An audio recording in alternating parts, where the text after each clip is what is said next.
Well folks, welcome back to the workshop. Today we have a wee bit of an oddball one on for repair. This is a twin head polisher, velcro pad one, and I'm not even sure of the brand of this thing.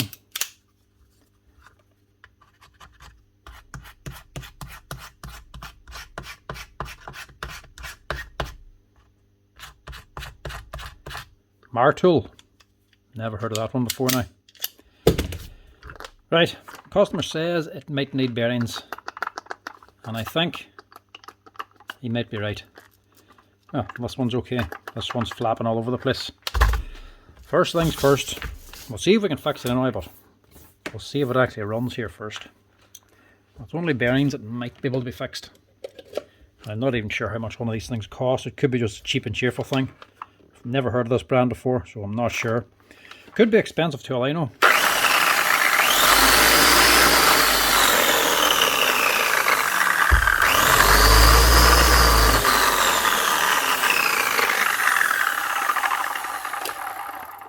Right, it's running anyway, so it should be worth a fixing. It's only these here bearings it needs. So I'll have a go at this one. Question is, how do we get it off? The velcro's starting to go in this as well, but I imagine you can buy these heads, or you can just glue a new bit of velcro onto it.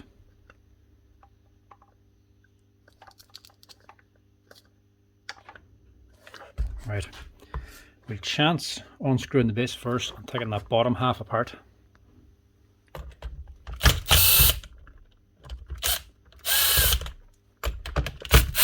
Now this could be the wrong way to do this. I'm just guessing here.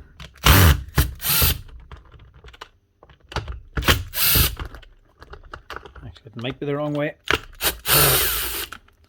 Odd place to have the screws. It was the right way.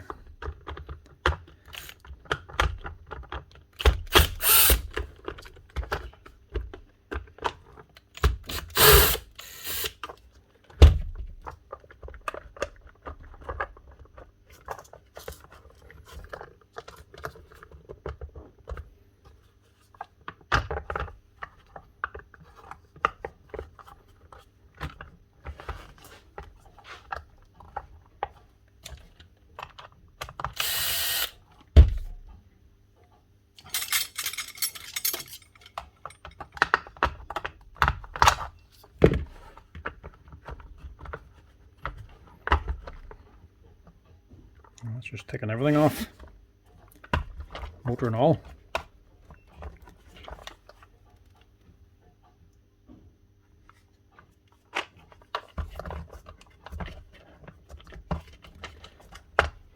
But will this come out? Here we go.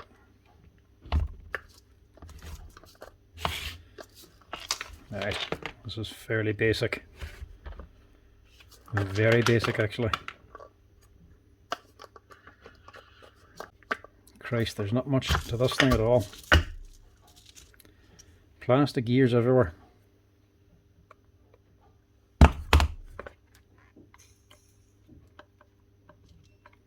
Not even sure if this is worth the bearings, to be quite honest.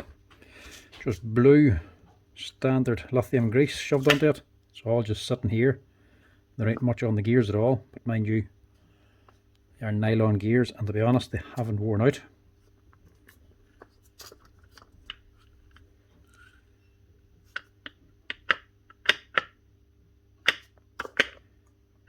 Right, wonder if I can just pull these bearings off and then take the gear out. Only one way to test that theory.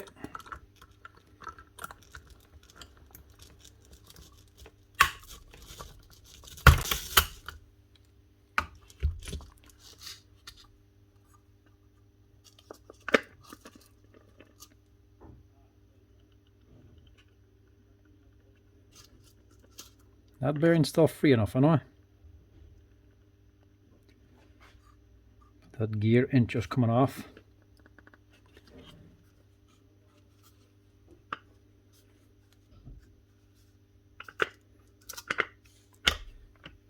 I'm going to have to lock this. Get a spanner on here.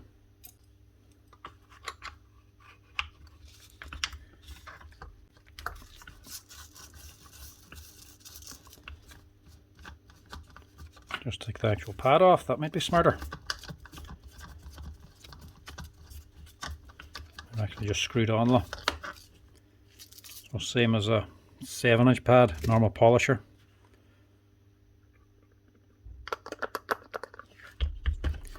So I didn't have to open this thing at all.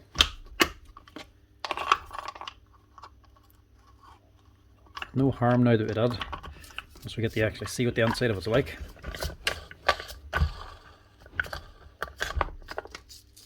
This is the troublesome one. That's the bearing completely gone.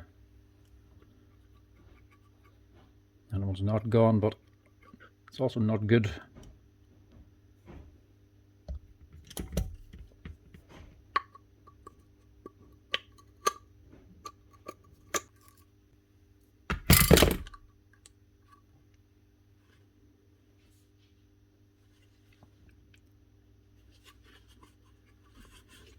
Testing this one first.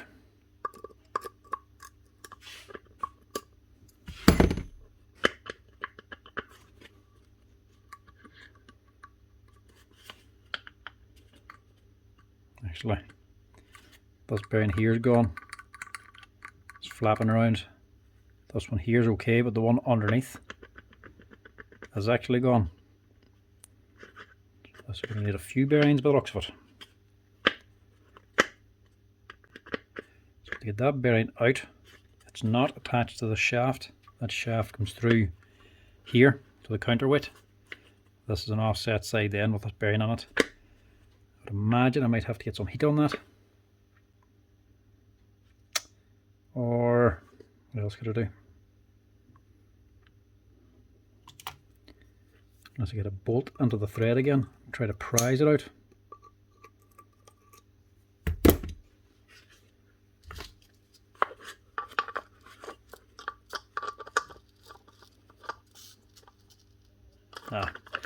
I could just end up destroying that base. I'll not do that. What thread is it? Looks to be a metric fine. If I'm stuck, I'll get a bolt and try to actually pry the thing out. Before that, I might see if I can just press out these two gears. So take this bearing off as well. There's nothing wrong with them. I might keep them. Now, this isn't an expensive polisher, so I do not want to go changing too many bearings on it. Those bearings are cheap, but when you start changing multiple ones, the price starts adding up. I'd only be €5 or €6 for one bearing, but when you have to replace, what, 3 on each side, 6 bearings, you're going to €36 just for the bearings alone. Plus there's more then and the motor, and more here. So you don't want to go too far. Right, not pressing them out anyway. They don't seem all that tight, but you're not pressing this nylon gear off the shaft. The plastic's just deforming. It's all just held in by plastic only, and there's no strength to it, so no good pressing it. Now it'd be really difficult to get something on here to pull that gear off. But that'd be a very difficult thing to do to manufacture. I wonder if there's another option. I wonder if this is threaded on.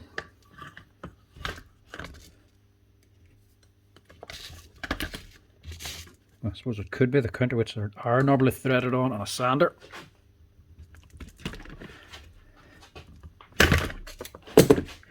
Ah, look at that. It is.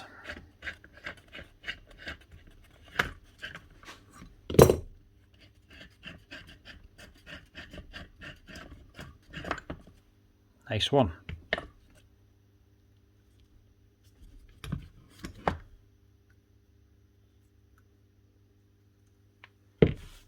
That's one.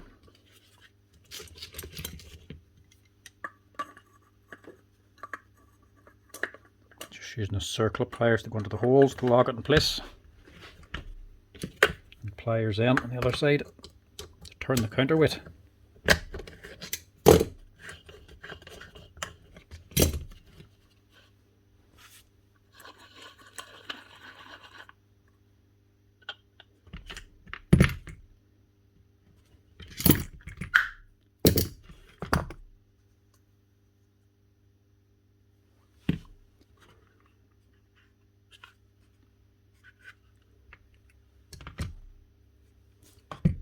One of these had to be bad.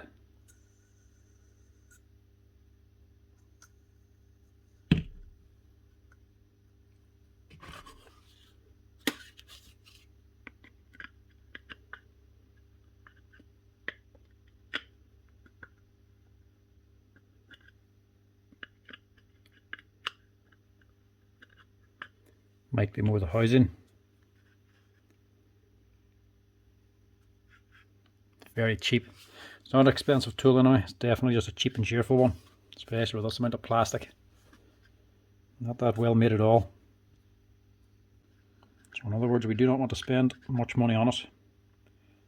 We might pack out this here, put a couple of dimples in it to help grip the bearing, and then put a bit of bearing lock in it as well to help hold it in place. That might get out of that play.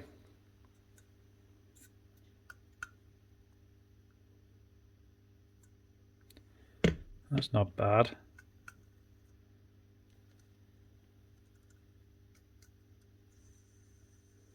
That one's not as good. This is the main one.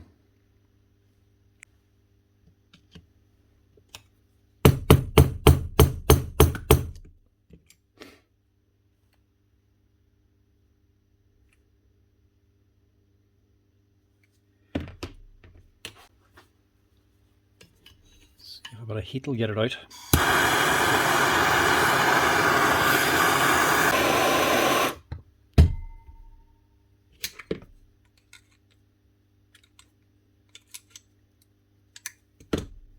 No, it's not going to work. See if we can tap it out this way. There we go. Metric fine bolt into the centre. Clamp the bolt in the vise. Instead of pry bar's end to pry off the actual counterweight. So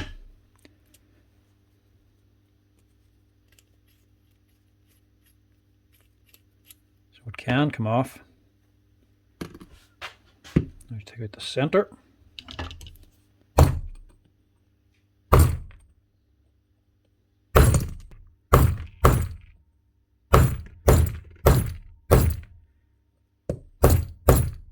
Come out.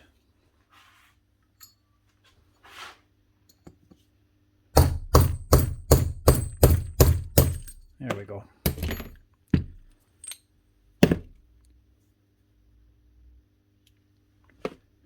So that's what we need out. And this is the bearing we need. Will it be high quality NSK bearings, I wonder?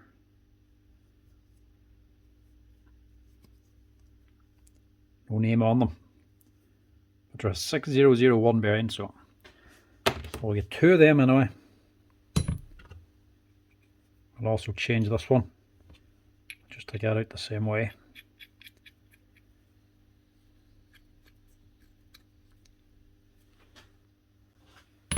Like that one was a lot tougher.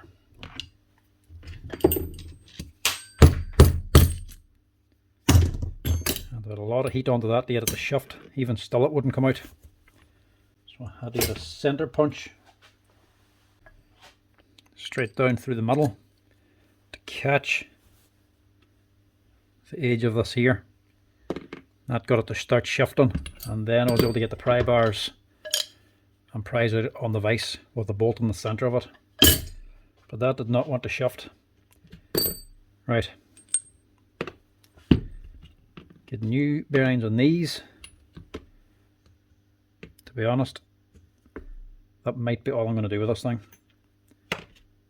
Because just about every other bearing is as slack as these here now. But these are the two worst ones. So we'll get it up and running with just these two bearings and just get it running for your man, because to change all of these isn't going to be worth it. Like,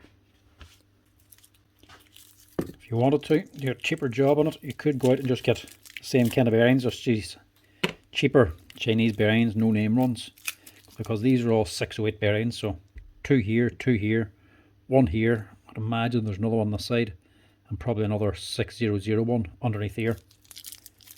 They all need to be changed, but you could go out and get the cheaper ones and just change the lot. But I've only got the FAG bearings, and these cost €6 a piece, even €6 for the 608s.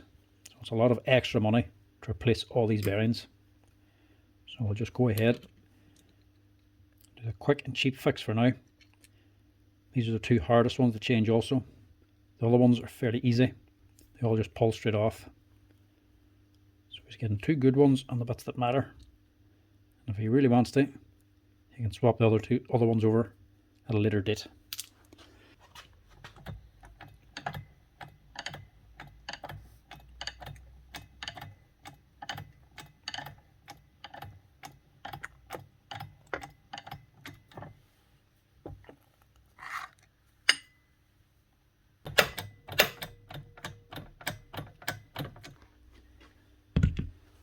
Right, stick us back together again and see if see if it's much of an improvement.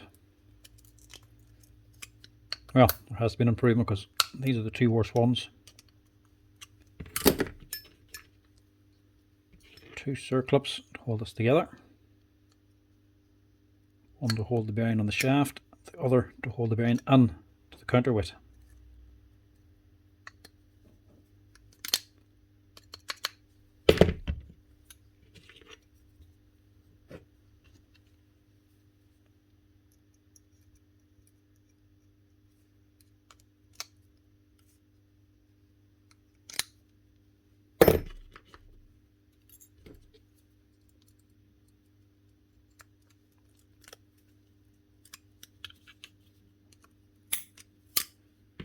As well, I would say if you have one of these and you think the bearings are going bad, especially these two, get them changed quick, because if they collapse inside these here steel counterweights, it'll be very difficult to get it out again. I can only get them out because I put the center punch through to get this shaft. If they disintegrate and the shaft comes out, hard pressed to actually knock out that center or the outside race. So if they start going bad, get them changed before it's too late. Also, what I'll do is melt this here plastic a little bit. Yeah, this one here. Put a few dimples around the inside to pack out the plastic. This is not an exact thing.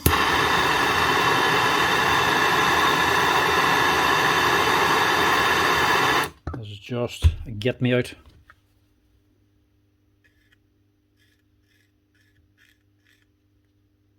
This is just a way to actually tighten up the bearing inside of here.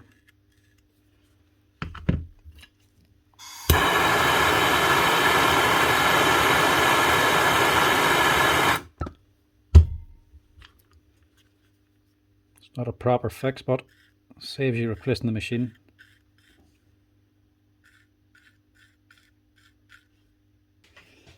Don't know where my bearing lock is, so a bit of Loctite will do the same job.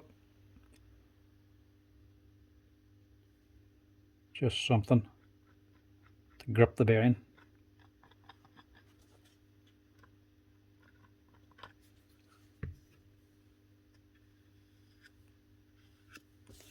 Now,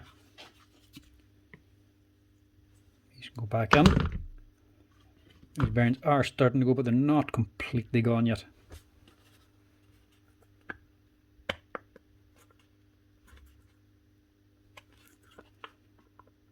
It's a good bit tighter. That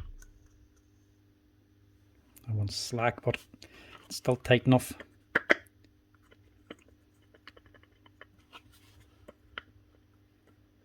See, this one's actually tighter than that one now. Might do the same with this.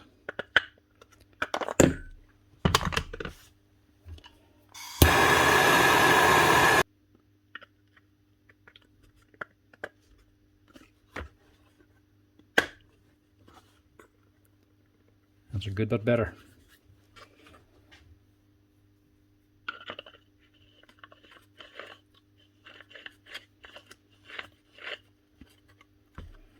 As you'd imagine, this ain't designed to last anyway.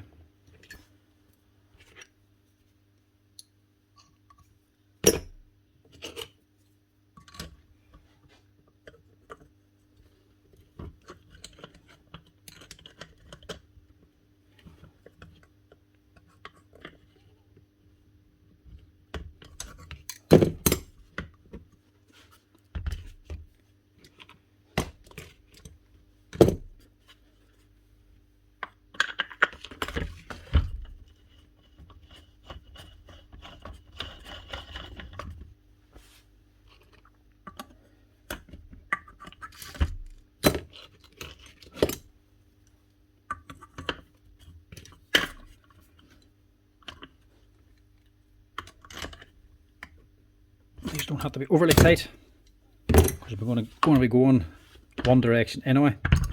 That'll be self-tightening up anyway. It can't unscrew itself. So as long as they're at least hand tight, they should be alright. Seems better already.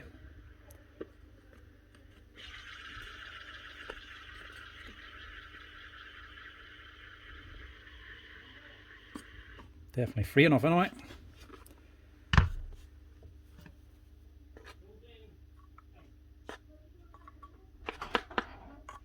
Dean. How's that? How are you? Not so bad. Come here. See them brushes you give me? Yes. Any more of them? That was actually my father. The man that got me onto all of this. He's actually doing some repairs there himself. He's fixing a hammer or something. Just needing a set of brushes. But he used to work in a shirt factory and he used to keep all the sewing machines running. So if you ever tried to take a sewing machine apart, you'd soon know how complicated they can be. But he's the man that got me all into this.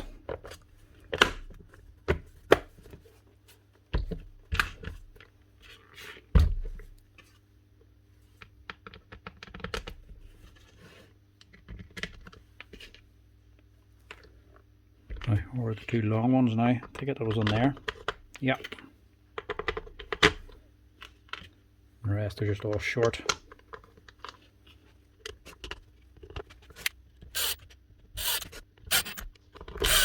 Okay, I'm good at fixing stuff. Do you want to see my father fixing a sewing machine? I can remember in the factory we were having nothing but a few hand tools, maybe a bit of solder and a soldering iron, and having to fix all the little bits of the machine. Replacing wasn't always an option. You would literally solder bits of metal back onto the machine to repair parts and keep them running. So I was amazed at how you could actually keep them running for so long. I knowing exactly what was wrong as soon as it failed.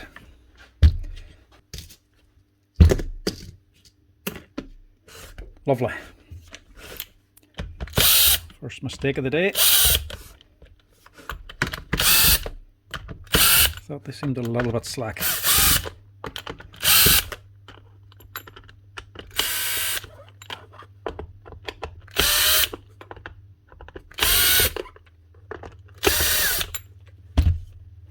It'll definitely run better if you put all the bearings back onto it.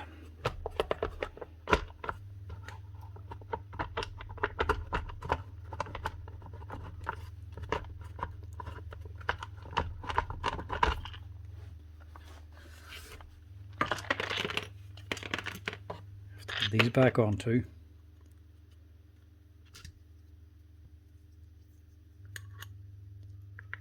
So that's what I was giving it.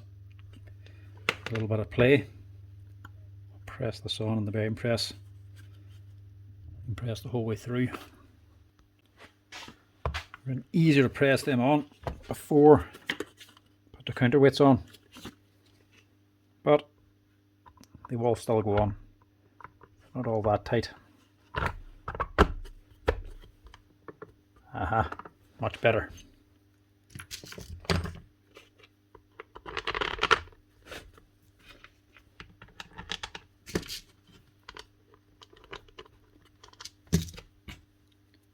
I was actually told once by a fella years ago,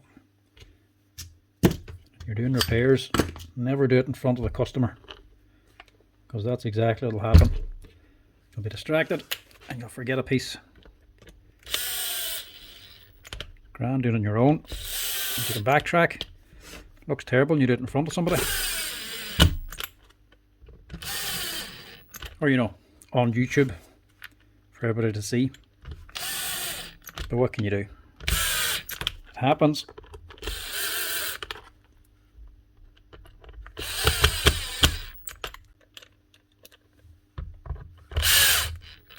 These two side ones aren't really going to anything.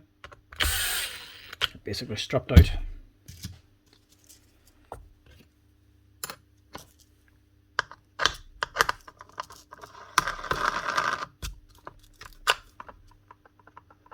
Now, much better. That's the way we want it.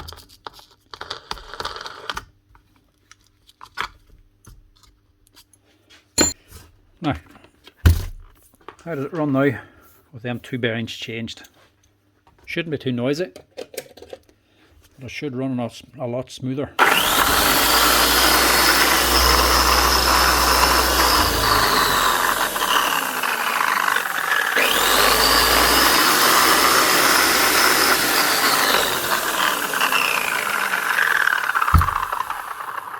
That's an awful lot better.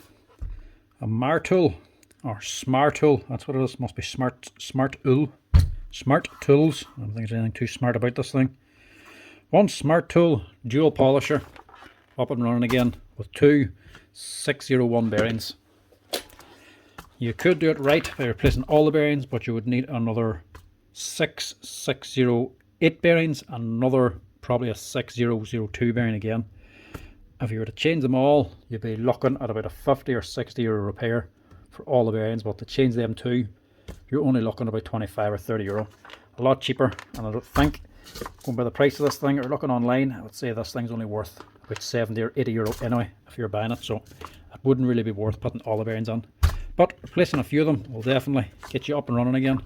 Tighten up the head, have it running smooth. You don't need to replace them all, even if they are starting to go. You would replace them 2 bearings at least twice before you'd have to replace all the rest of them. Unless it was growling at you, I would just leave the rest of them alone. Anyway folks, thanks for watching. Hope you enjoyed this wee Smartool polisher repair.